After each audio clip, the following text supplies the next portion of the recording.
জি, doctor Faizul হক, আপনার কিছু মনে আছে, এখন ভিন্ন মত হতে পারে, অনেকের ভিন্ন রাজনীতি হতে পারে, কিন্তু যখন আপনারা 5ই আগস্টের আগে কথা বলেছেন, তখন কিন্তু আপনারা মানে পুরো দেশের মানুষের জন্য কথা বলেছেন, নির্যাতিত মানুষের পক্ষে আপনাদের কণ্ঠ ছিল। আমরা হয়তো মানে আপনাদের সহযোগিতা পেয়েছি অনেকভাবেই। কিন্তু রাজনীতি 5ই আগস্টের পরে হয়তো বা রাজনৈতিক প্রেক্ষাপট বা বিভিন্ন কারণে বিভিন্ন রাজনৈতিক প্রেক্ষাপট পরিবর্তন হয়েছে, কিন্তু আপনারা যে ভূমিকাটা রেখেছেন, আমরা একসাথে যে কাজ করেছি, সেটা আসলে মানে এখন যারা আপনাকে বা আমাকে গালি দেয়, তারা হয়তো সেই সময় আমাদের কোনো অনুষ্ঠানই দেখেনি, বা দেখলেও সেভাবে উপলব্ধি করে না যে আপনি দেশের জন্য কিভাবে কাজ করেছেন, আপনি কিভাবে আপনার কণ্ঠস্বর মানে এরকম কণ্ঠস্বর, আমি মনে হয় যে ডক্টর ফয়জুল হক ভাই, আপনার আপনার মতো কণ্ঠস্বর বাংলাদেশে খুবই কম আছে, আর তখন তো ছিলই না। তখন আমার মনে হয় আপনার যে ভয়েসটা ছিল, সেটা বাংলাদেশের জন্য, বাংলাদেশের বাইরে বসে বাংলাদেশের জন্য যে কথাগুলো বলেছেন, এবং বাংলাদেশেও কেউ এভাবে কণ্ঠস্বর রেজ করতে পারেনি যেটা আপনি বাইরে থেকে করেছেন, এবং আপনি এক নম্বরে ছিলেন 5ই আগস্টের আগে। এখন হয়তো অনেকে অনেক ভাবে কথা বলে, কিন্তু এগুলো আসলে ভুলে যাওয়ার মতো না।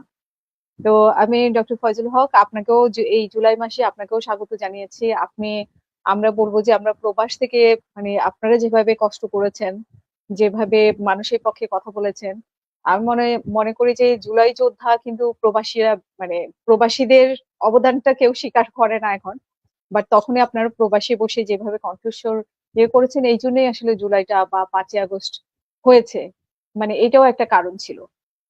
তো আমরা যদি মূল আলোচনায় যাই, ডক্টর ফয়জুল হক, আহ আমরা দেখেছি যে কয়েকদিন আগে যে সিলেটে মৌলভীবাজার, তারপরে হবিগঞ্জে এনসিপির পদযাত্রাকে ঘিরে এক ধরনের মানে উত্তেজনা তৈরি হয়েছে, এখন অবশ্য আবার একটু নর্মাল হয়ে গেছে। হঠাৎ করে এই উত্তেজনা কেন? এই ধরনের আক্রমণের কারণ কি? আবার মামলার, আপনি দেখেছেন অদ্ভুত কিছু মামলা দেওয়া হয়েছে দুই পক্ষই। তো এগুলোর পেছনে কোনো রহস্য আছে কিনা?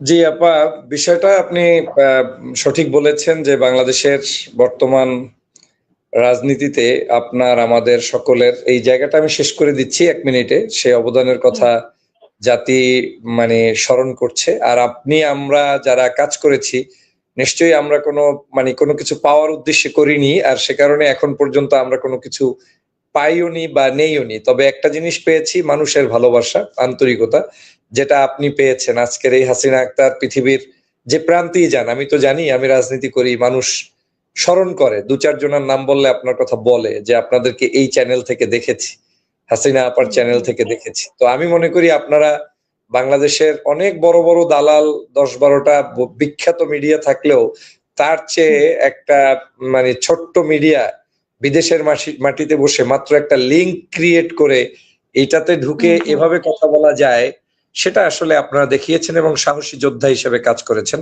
জাতি আপনাদেরকে স্মরণ করবে। আর জুলাইতে বিদেশিদের যে অবদান, বিশেষ করে আমাদের রেমিটেন্স যোদ্ধাদের, এটা তো আর বলার কোনো অপেক্ষা রাখে না। আমি তো মাঝে মাঝে বলি যে রেমিটেন্স যোদ্ধারা যদি সেই আপনার কি বলে রেমিটেন্স শাটডাউন না করতো, তাইলে হয়তো হাসিনা টিকেই যেত। সেই জায়গা থেকে আমরা সেই শাটডাউন করার পিছনেও ভূমিকা রেখেছি এবং বাংলাদেশের মানুষকে উজ্জীবিত করেছি। ইন্টারনেট বন্ধর পরেও আমরা টকশো করেছি। এমনও দিন গেছে আপনার সাথে সকালে একটা টকশো, সন্ধ্যায় একটা টকশো, রাতের বেলা একটা টকশো, এরকম অনেক স্মৃতি আমাদের আছে। তো সর্বময় সবকিছুর জন্য কৃতজ্ঞতা। যে